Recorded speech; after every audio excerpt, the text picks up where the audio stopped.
invocamos o Senhor, venha o teu reino, seja feita a sua vontade, tudo aquilo que o Senhor tem intentado ou planejado, que se concretize na nossa realidade.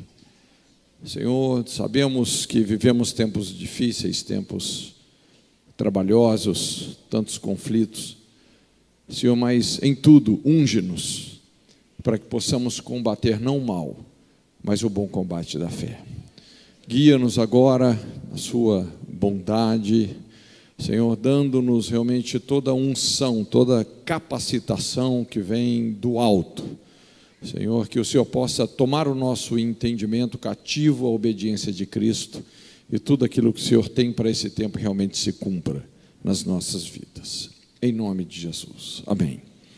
Eu estava orando e senti de compartilhar uma palavra aqui com você.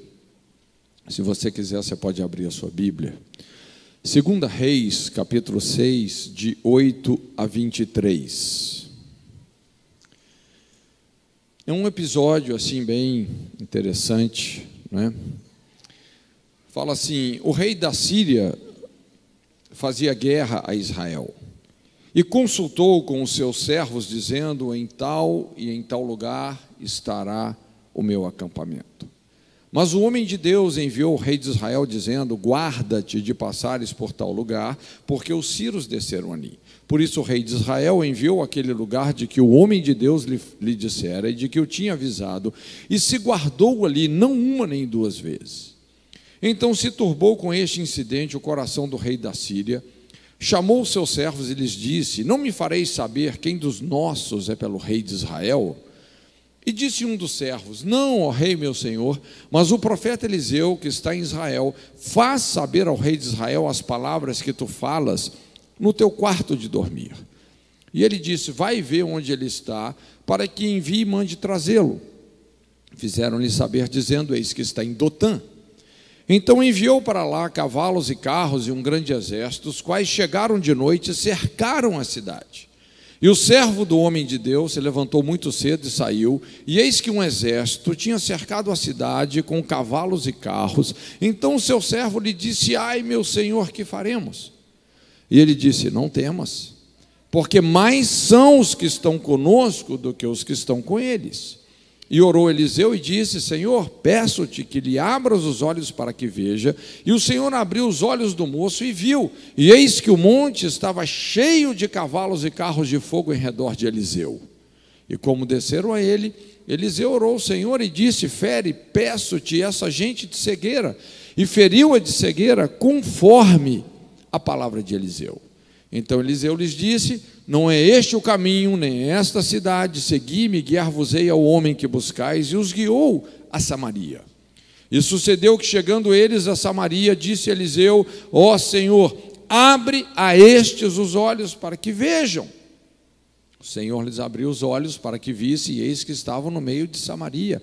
E quando o rei de Israel os viu, disse a Eliseu: feri-los-ei, meu pai. Mas ele disse: não os ferirás. Feririas tu os que tomastes prisioneiros com a tua espada ou com teu arco? Põe-lhes diante pão e água, para que comam e bebam e se vão para o seu senhor. E apresentou-lhes um grande banquete. Comeram e beberam, e os despediu, foram para o seu senhor, e não entraram mais tropas de sírios na terra de Israel. Veja bem, quando a gente olha para o nosso mundo hoje, o que a gente observa é uma intensificação de muitos conflitos, muitas guerras. Seja numa perspectiva microsocial, como também macrosocial, não é?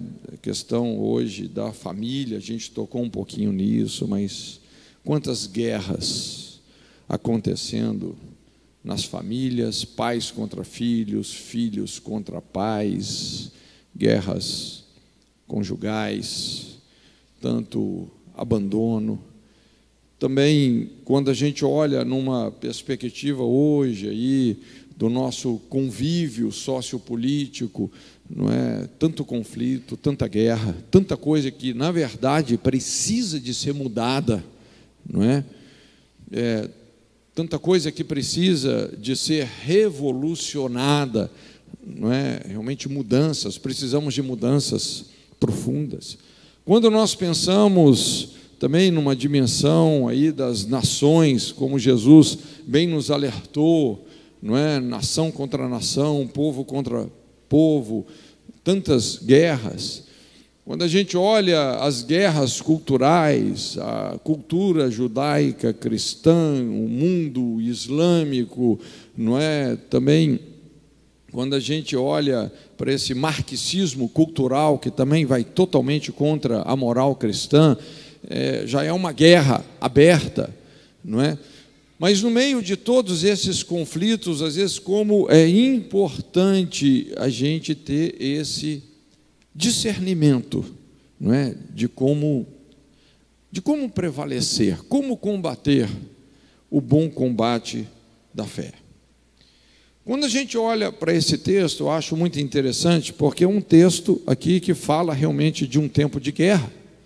Era uma guerra terrível, que vinha, inclusive, perdurando por décadas. Esse conflito ali entre Israel e a Síria. E o que a gente percebe aqui, na época, a Síria realmente tinha muitas vantagens, né, belicamente falando, e então o rei da Síria começa a fazer uma série de emboscadas realmente, com a intenção de aniquilar mesmo, de destruir toda a força de Israel, os exércitos de Israel.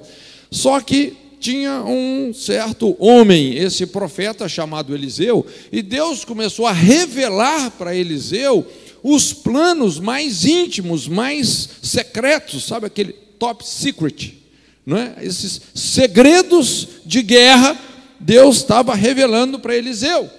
Então, obviamente, todas as artimanhas, todas as tentativas, as armadilhas que o rei da Síria ia fazendo contra Israel iam sendo frustradas uma a uma.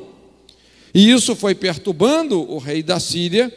Chegou num ponto que realmente esse rei falou assim: não é possível. Ele chegou a uma conclusão que talvez qualquer um chegaria.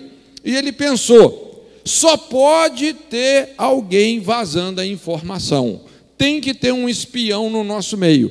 Então ele resolve fazer uma daquelas reuniões assim de rolar a cabeça, vamos descobrir quem é o espião, aniquilar essa pessoa e resolver o problema.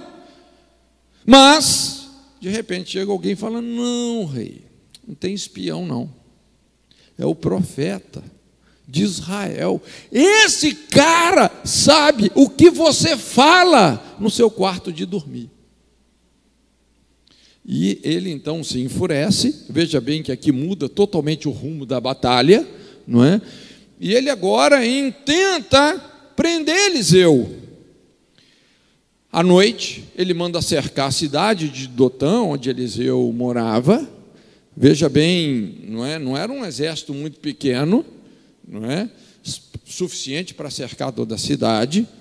Então, pela manhãzinha, quando o servidor de Eliseu, penso que era Geazi, ele sai lá de manhãzinha para respirar o ar puro da manhã, quando ele olha, a cidade inteira está cercada.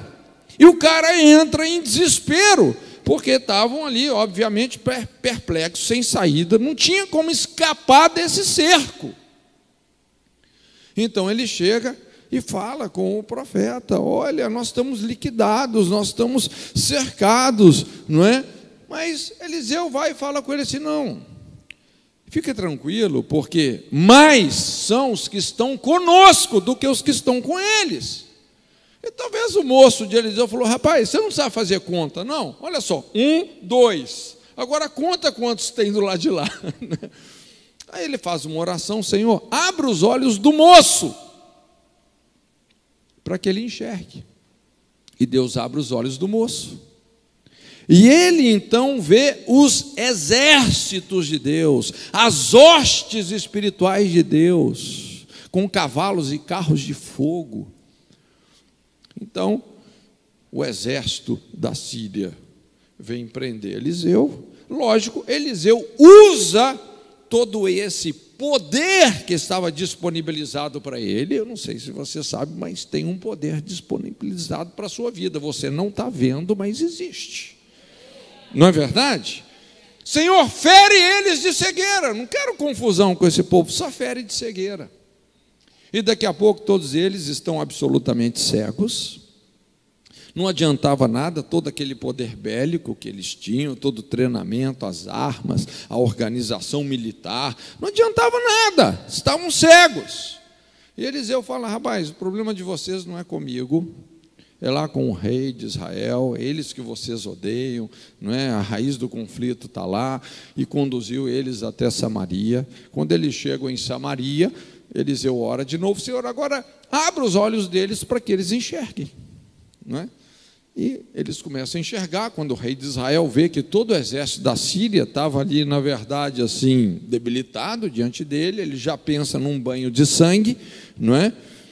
Matá-los-ei, matá-los-ei.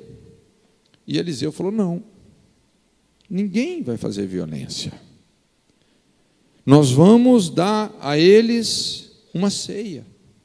Nós vamos oferecer uma ceia. Nós vamos dar um banquete. Pão, água, oferecer liberdade.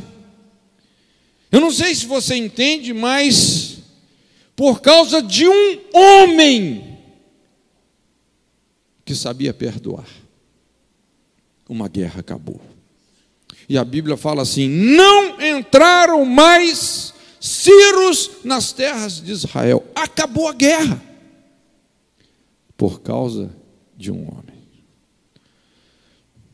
É interessante, assim, como a gente vê outros episódios assim na Bíblia. Eu não sei se você se lembra lá de Abigail, esposa de Nabote, como essa mulher impediu um banho de sangue também, não é?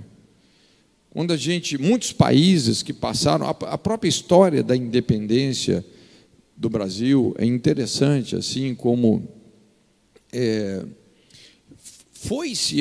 muitos de nós não conhecemos muito bem a história, né? Mas quando você estuda um pouco mais a fundo, mas tiveram pessoas que evitaram que acontecesse um banho de sangue, não é? Pessoas, inclusive, que aprenderam com o que aconteceu na Guerra Civil nos Estados Unidos. Eles evitaram. O que aconteceu nos Estados Unidos foi evitado que acontecesse aqui no Brasil. Mas como é importante Deus nos achar nesse lugar de reconciliação, esse espírito da reconciliação. E é sobre isso, então, caminhando aí sobre essas águas, né, nesse texto, que eu queria desenvolver com você essa ideia. Porque eu creio que nós precisamos, para as mudanças que têm que acontecer, principalmente na nossa nação, nós precisamos desse discernimento para a gente combater o bom combate da fé, desenvolver um espírito de reconciliação, de perdão, de quebrantamento, de intercessão, não é? Então, os efeitos do perdão na batalha espiritual, não é?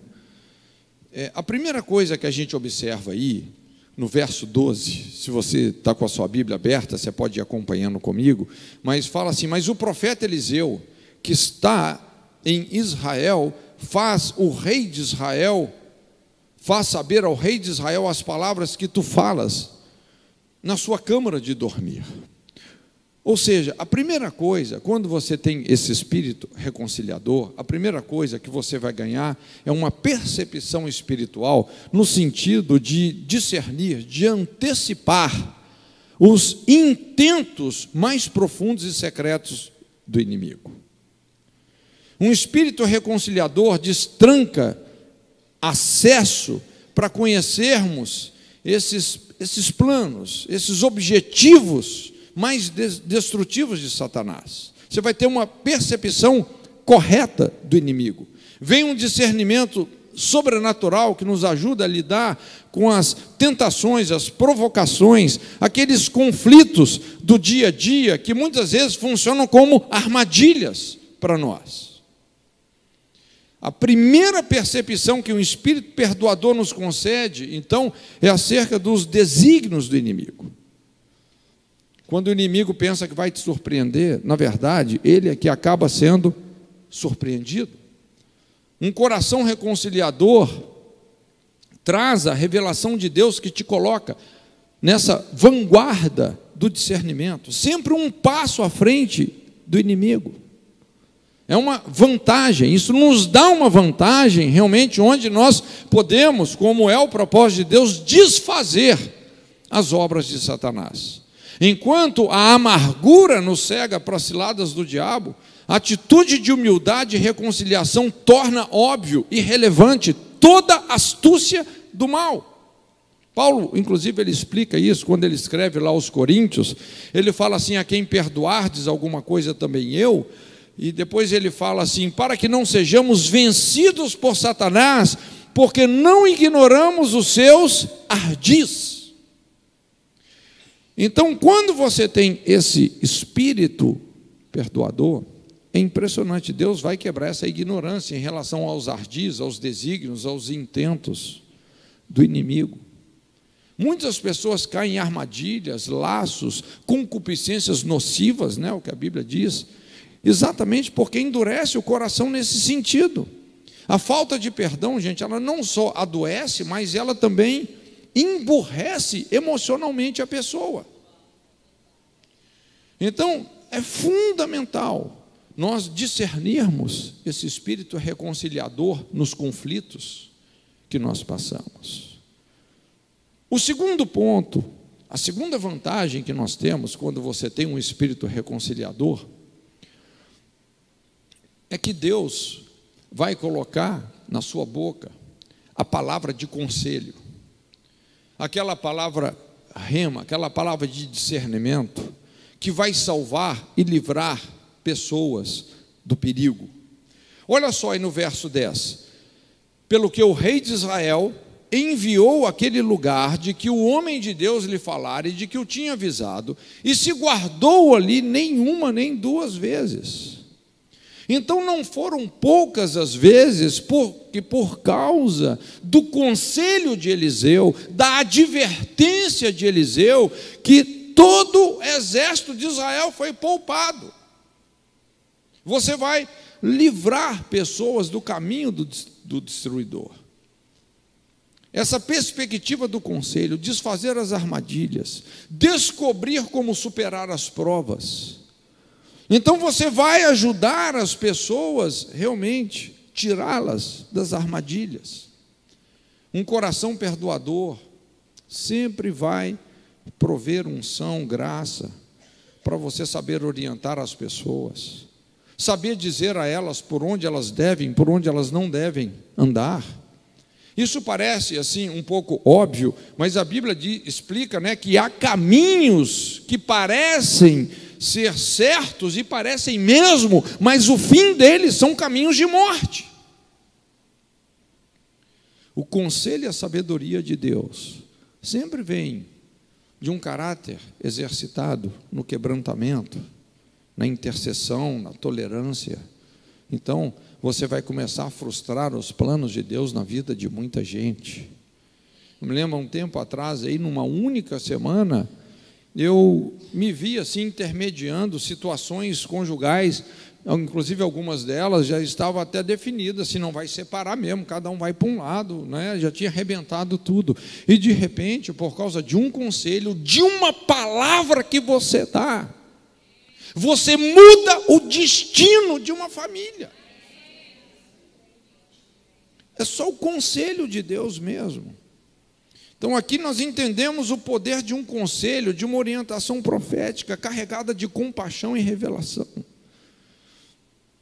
Por isso que a pior coisa, quando você está assim num conflito, a pior coisa que você fazer é procurar pessoas amarguradas. E infelizmente essa é uma tendência, não é? Às vezes a pessoa que está amargurada, não é, quer procurar uma outra que também está amargurada para se sentir apoiada na sua rebelião. Mas não faça isso. Olha, se você está em dificuldade, procura gente resolvida, gente perdoadora. gente pacificadora.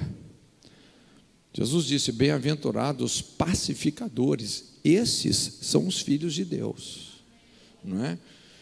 A terceira coisa, aí, a terceira vantagem, né, quando você tem esse espírito reconciliador, é que realmente você vai começar a desfrutar de uma autoridade. Você vai poder se colocar na brecha, na posição de intercessor e pacificador, não é? Então, de repente, Deus vai te colocar no meio desse conflito e você realmente está muito mais empoderado do que você imagina, do que você pensa. É interessante que às vezes isso pode acontecer de uma maneira um pouco estranha, onde às vezes a gente até se sente assim um pouco vulnerável. Foi o que aconteceu aqui com Eliseu. Porque se você observar bem, não é? Quando Deus começou a revelar os planos do rei da Síria para Eliseu, agora o foco do governo da Síria mudou, já não era tanto o rei de Israel, não é? Mudou a mira da artilharia dele para o Eliseu. Olha só, ele fala assim no verso 13: vai e vê onde ele está, para que envie, mande trazê-lo. Fizeram-lhe saber, dizendo: eis que está em Dotã. Então ele falou: olha, manda todo mundo para lá, cerca a cidade, eu quero esse cara preso aqui. Todo o foco, toda a mira da artilharia estava contra o profeta. Então, estar na brecha é você sustentar pessoas em oração, em perdão, naquilo que elas têm falhado. Essa brecha, né, esse lugar, é um lugar sobrenatural, é o lugar da amargura, da iniquidade, do fogo cruzado, que está prejudicando, matando de todos os lados. Foi nesse lugar que Deus estava colocando Eliseu. Devido ao espírito perdoador que Eliseu tinha, Deus pôde levantá-lo para intermediar nada mais, nada menos do que um conflito de proporções internacionais. E Deus, na verdade, só o colocou nesse lugar, realmente, que era um lugar assim, olha, não muito fácil, né? Porque ele sabia superar essas reações carnais, agindo no espírito certo. A princípio, a posição de intercessor faz de você o alvo número 1 do inimigo. Eliseu se tornou alvo do rei da Síria. Só que o intercessor, gente, por mais vulnerável, por mais débil que ele pareça ser, ele nunca é a caça, ele sempre é o caçador. É impressionante. Assim como Jesus, de maneira alguma, Jesus não foi uma vítima na sua morte, como muita gente supõe. Inclusive, ele disse: este mandamento eu recebi do meu Pai, que eu vou dar a minha vida e vou tornar a tomá-la, como quem zomba da morte. Jesus não foi vítima, ele se entregou por nós. Satanás é que foi vítima do extraordinário plano de Deus através da cruz. Porque depois que Jesus morreu, que Satanás estava fazendo lá no quinto dos infernos uma festa para comemorar a morte do Messias, no terceiro dia da festa, de repente Satanás sente um pé no pescoço. Era o Filho de Deus descendo às partes mais inferiores da terra, levando cativo o cativeiro, arrancando das mãos de Satanás as chaves da morte do inferno, e subiu ao mais altos céus. Quem foi vítima de quem? A vitória foi tão tremenda, gente, que nem mais a chave de casa, a chave do inferno o diabo tem. Perdeu a chave e o rumo de casa. Esse é o poder da intercessão. Veja bem, o rei da Síria, ele achou que ele poderia simplesmente chegar lá e prender o profeta. Olha a presunção do cara. Mas uma pessoa que perdoa, ela sempre está em liberdade. Você está mais protegido do que você imagina, meu querido. O que você não pode fazer é reagir no espírito da ofensa.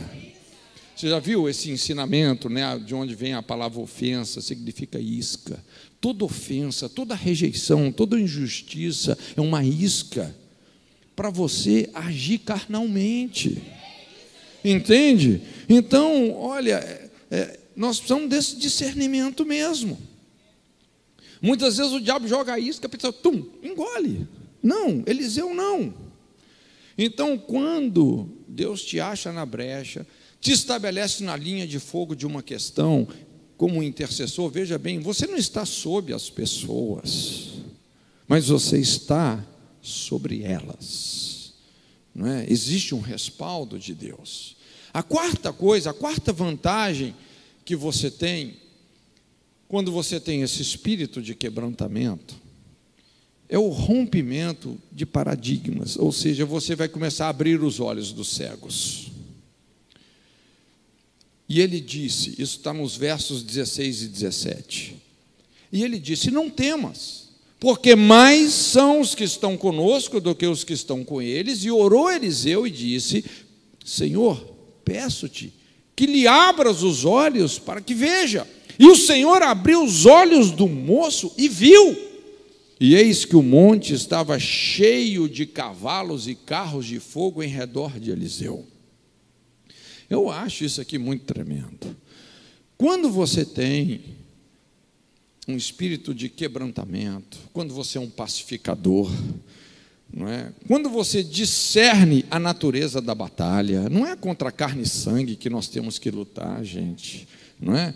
Quando nós temos esse entendimento, você vai começar a mudar a cosmovisão das pessoas, você vai circuncidar o discernimento espiritual das pessoas, um discernimento da realidade espiritual. Você vai provocar uma visão espiritual correta, que rompe todo sofisma, toda intimidação maligna. Vai haver uma profunda mudança de percepção. Aqueles argumentos malignos que intimidam vão ser desvendados, anulados. O medo e a intimidação que paralisa a fé, que leva ao desespero, começam a ser superados, abatidos. As pessoas vão começar realmente a ter a percepção de Deus. O perdão cria um ambiente de revelação espiritual. As pessoas vão enxergar o mundo espiritual, vão deixar de enxergar o mundo espiritual parcialmente, muitas vezes da maneira como o inimigo quer que a gente veja, como as circunstâncias nos mostram. Por isso que a Bíblia fala que nós não devemos nos amoldar às circunstâncias do presente século, porque de repente as notícias estão te dando uma mensagem, estão te dando uma informação. Aliás, né, como se diz hoje, os noticiários, eles mais desinformam do que informam. E muitas vezes as intimidações estão vindo assim, pela voz das circunstâncias, mas existe uma verdade que é plena. Inclusive Paulo fala isso, sobre o mundo invisível, que é muito mais real do que o visível. Esse espírito de quebrantamento e perdão literalmente transporta os servos para um plano espiritual de revelação e discernimento. Revelação é muito mais do que informação. Revelação é o conhecimento espiritual da verdade, que tem o poder de reverter situações aparentemente perdidas. Quando os olhos de Geazi são abertos, na verdade, aqui, veja bem que a situação era exatamente o inverso. Não era Eliseu e Geazi que estavam cercados pelos exércitos da Síria, eram os exércitos da Síria que estavam cercados pelos exércitos do Senhor. Era o contrário. Talvez você tenha uma situação que você fala, pastor, mas você não sabe o meu caso. Rapaz, você que não conhece o Deus que eu conheço. Não é verdade? Você lembra lá, segunda carta aos Coríntios, quando Paulo, ele compartilha que ele passou por uma situação tão dramática que ele chegou a desesperar da própria vida. Mas ele fala, mas Deus que ressuscita os mortos me preservou. Quinta coisa, quinta vantagem, quando você tem esse espírito de intercessão, você vai cegar os ofensores. É impressionante quando você age no espírito de quebrantamento e perdão. Rapaz, você emburrece o inimigo.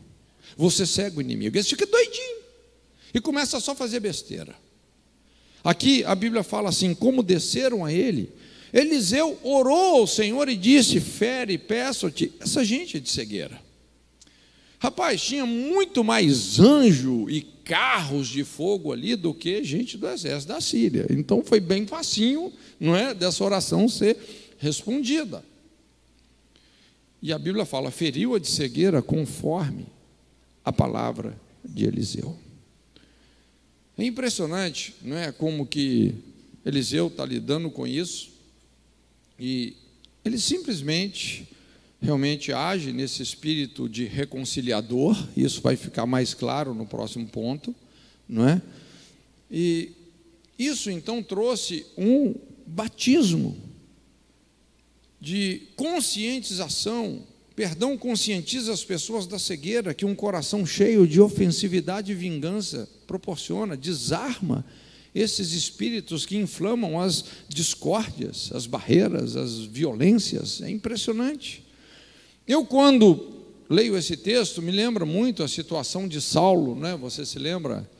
Não é? A Bíblia fala que Saulo, depois de ter sido ali o mandante do assassinato de Estevão, inclusive as vestes de Estevão foram colocadas aos pés de Saulo.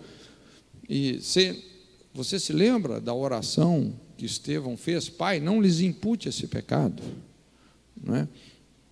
E depois Saulo indo lá para Damasco, para a Síria, inclusive, prender os cristãos, e de repente, então, ele é abordado por Jesus. Não sei se foi do cavalo, mas que ele caiu por terra, ele caiu.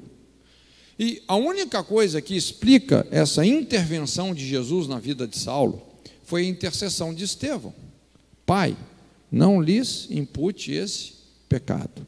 Esse é o tipo de oração, gente, que abre os céus. Quando Estevão fez essa oração, ele fala: imediatamente eu vi os céus abertos e o Filho de Deus à destra, em pé, à destra do Todo-Poderoso. Gente, quando Jesus se levanta, não é para ficar lá parado como o Cristo do Rio. Ali ele se levantou para ter um encontro com Saulo, para responder aquela oração. Não tem um outro argumento bíblico que explique a conversão de Saulo, a não ser a intercessão de Estevão. E, na verdade, Saulo ficou o quê? Cego. Cego. Então, toda aquela fúria, toda aquela intenção de arrastar pessoas, cristãos, para a prisão, não é? Tudo aquilo agora, esse cara vai ter que repensar, não é? Ele vai ter que repensar aquilo. Saulo, Saulo, por que me persegues? Dura coisa te é recalcitrar contra os aguilhões. Para de dar murro em ponto de faca. Senhor, quem és? Eu sou Jesus, a quem tu persegues. Eu não sei se você entende o impacto dessa experiência de cegueira que ele teve, que Saulo teve. Isso o transformou num dos maiores apóstolos da igreja cristã. Essa cegueira, Deus o colocou em profunda confusão. E depois desses 3 dias, Deus manda um profeta lá no Ananias: Ananias, vai lá, não se assuste, porque eu já domei a fera. O cara, inclusive, está cego. Vai lá, na rua chamada direita, está aqui a casa, impõe as mãos sobre ele, porque é um vaso escolhido. Mas você vai deixar uma mensagem com ele. Ele vai ter que padecer muito pelo meu evangelho. Ele tem muito sangue nas mãos. Ele vai precisar de uma disciplina muito especial. Né? Cegos ofensores. Cegos ofensores. Quando você tem esse espírito da intercessão, gente, nós vamos começar a virar uma chave de transformação, de salvação na vida de muita gente que realmente são os maiores opositores do evangelho. A 6ª coisa é um mapeamento da ferida. você vai saber conduzir a situação ao seu ponto central. Olha só que interessante isso. Então Eliseu disse: não é este o caminho, nem é esta a cidade, segui-me, guiar-vos-ei ao homem que buscais. E os guiou a Samaria. E sucedeu que, chegando eles a Samaria, disse Eliseu: ó Senhor, abra esses os olhos para que vejam. E o Senhor lhes abriu os olhos para que vissem. Estavam no meio de Samaria. Veja bem, uma coisa muito importante quando você lida com um conflito, gente, é porque todo conflito tem uma gênesis, tem um início.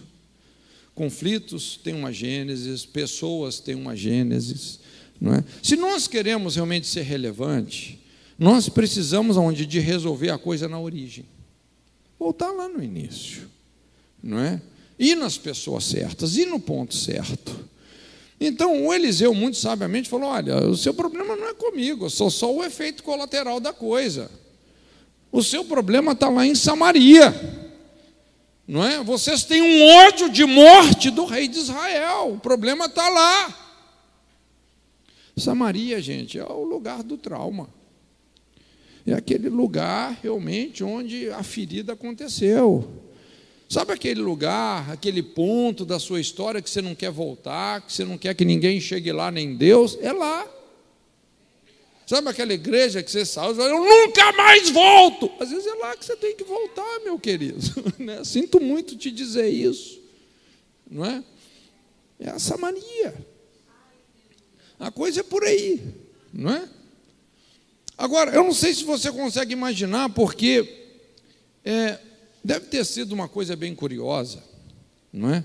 Assim, isso é uma especulação minha, mas eu acho que também não teria como ser de outra forma, porque de Dotã a Samaria, gente, é um caminho relativamente grande. Então, veja bem, porque o exército inteiro estava cego, né? Então eles tiveram que combinar, gente, um na frente do outro aí, né? Um segurando no ombro do outro. E fizeram uma fila enorme, todo o exército da Síria ali enfileirado, e lá na frente, o moço de Eliseu e Eliseu guiando a tropa inteira. Então eles foram. Provavelmente, chegaram com os dedão tudo estrupiado, não é? Você sabe que ali, Israel, o que mais tem no solo é pedra, né? Se você já foi em Israel, você entende por que as pessoas eram punidas por apedrejamento, rapaz, porque a coisa mais fácil que tem é você achar uma pedra no chão, né?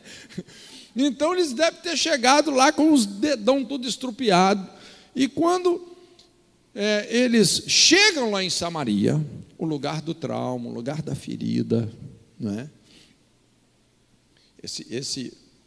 O princípio de você mapear a ferida, gente, isso é chave no aconselhamento, não é? Para você resolver as pendências, as questões, não é? Estabelecer um caminho de restauração, isso é fundamental. Então, quando eles chegam lá em Samaria, agora ele faz uma nova oração. Veja bem, é muito interessante, negócio de fecha olho, abre olho, né? Depois abre o olho de um, fecha do outro, agora abre de novo. Então ele ora: Senhor, agora abre os olhos deles, para que eles por si mesmos possam enxergar a raiz do problema. E quando Deus abre os olhos, eles estão diante do rei de Israel, o homem que eles odiavam de morte. E aí vem uma liberação tremenda, que é o próximo ponto, não é? Quando você tem um espírito de quebrantamento, você vai libertar, você solta, você não prende ninguém, não é? E quando o rei de Israel os viu, disse a Eliseu: feri-los-ei, meu pai. Mas ele disse: não os ferirás. Feririas tu os que tomasses prisioneiros? Não, dá um banquete para eles. Então veja bem que o rei de Israel, quando olha para aquela oportunidade, fala: rapaz, agora eu vou exterminar os meus inimigos, eu vou fazer um massacre aqui. Eliseu falou: não. Veja bem, gente, como que Eliseu está discipulando nações. Isso é discipular as nações. Isso é ensinar reis a resolver um conflito. Eu fico pensando, como precisa de um Eliseu no Oriente Médio hoje, não é? A necessidade de um homem, senão você não vai assassinar ninguém, não. Não vai matar ninguém, não. Nós vamos oferecer uma ceia para eles.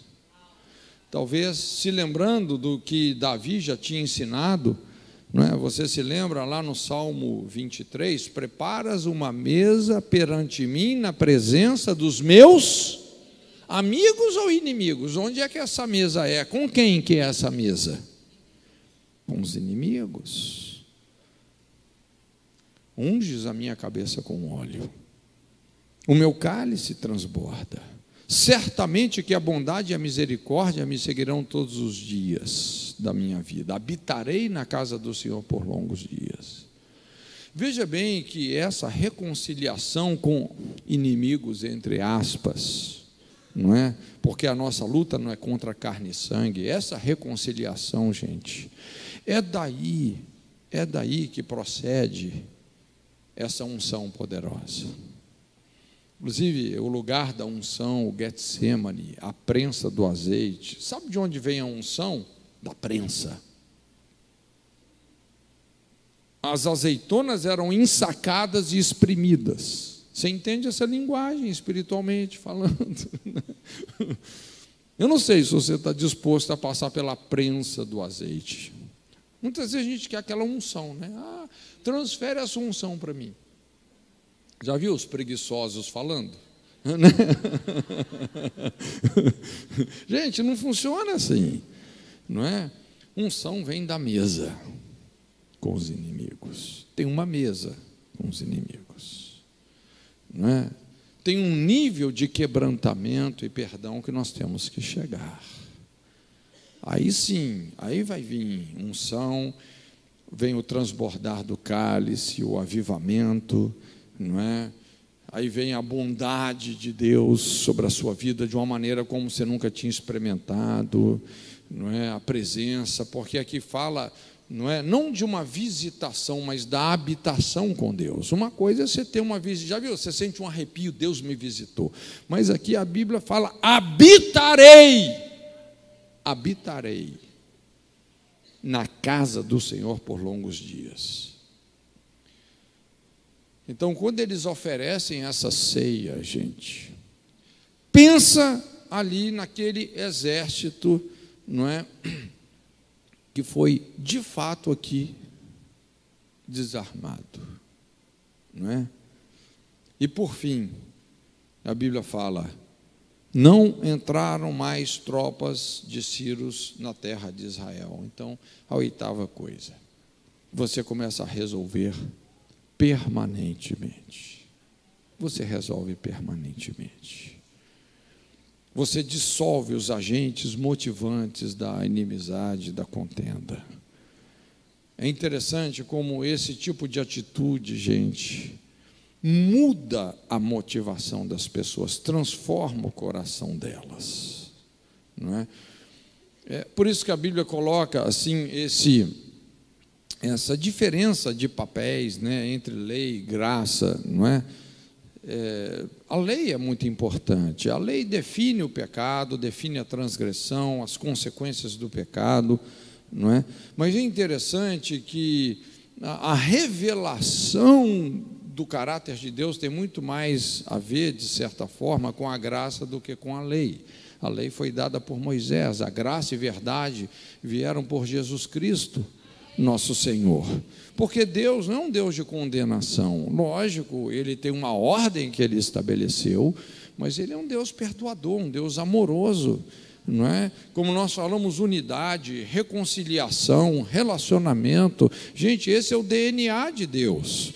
Então, de certa forma, a lei, ela tem muitas fraquezas. Quando você pensa nas nossas necessidades, nas necessidades de uma raça decaída, a lei tem muitas fraquezas, porque a lei, ela não te compreende, ela não discerne as suas fraquezas, ela não é tolerante com você, ela não vai te dar uma segunda chance, ela não te perdoa, ela não restitui as perdas que você sofre. A lei define o pecado e a sua condenação. Mas a graça é o que vai resolver tudo, não é verdade? Graça e verdade. Desde quando Jesus bradou do alto da cruz: Pai, perdoa-os porque não sabem o que fazem. Corações, motivações têm sido poderosamente transformados. E tem algumas verdades, gente, não tem jeito, nós só podemos dizer da cruz. Infelizmente, hoje a cruz está um pouco fora de moda, não é? A cruz virou loucura, mas é loucura para os que se perdem. E se você se escandaliza com a cruz, com certeza você está perdido, não é? A cruz é loucura para os que se perdem. Todavia, para nós, os que cremos, é o poder e a sabedoria de Deus, não é? Então, quando nós começamos realmente, não é, nós temos essa disposição de enxergar a cegueira dos ofensores. Não é? É muito interessante quando a gente pensa ali na crucificação. Você se lembra que quando Jesus disse essas palavras: Pai, perdoa-os porque não sabem o que fazem, os soldados romanos, que inclusive foram os algozes de Jesus, lembra o que esses soldados falaram? Verdadeiramente este é o Filho de Deus. Os caras falaram um texto das bem-aventuranças sem conhecer o Evangelho. Jesus disse: bem-aventurados os pacificadores, porque eles serão chamados filhos de Deus. É o que nós falamos aí sobre essa mudança que veio sobre a vida de Saulo. Alguém já disse que Paulo se tornou literalmente a continuação viva do sermão que Estevão não pôde continuar, porque ele foi silenciado pelas pedras, por um apedrejamento. A Bíblia fala que ele pregava com tanta graça, não é? Que ali os religiosos, sem mais argumento, começaram a apedrejá-lo. Mas Paulo se tornou a continuação viva do sermão que Estevão não pode terminar. Quando você tem um espírito assim quebrantado, reconciliador, que discerne o perdão nos conflitos, que discerne o espírito de Cristo, o espírito de Estevão, o espírito de Eliseu, você vai começar a fazer gente aí, discípulos do calibre do apóstolo Paulo. Curva sua cabeça então, em nome de Jesus.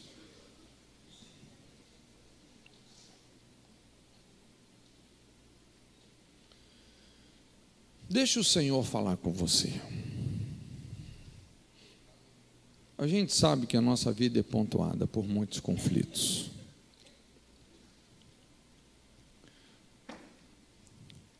Essa é a tônica, na verdade, assim, da nossa realidade. Os nossos maiores desafios sempre têm a ver com os conflitos. Conflitos conjugais, familiares, profissionais. Vivemos num mundo de conflitos.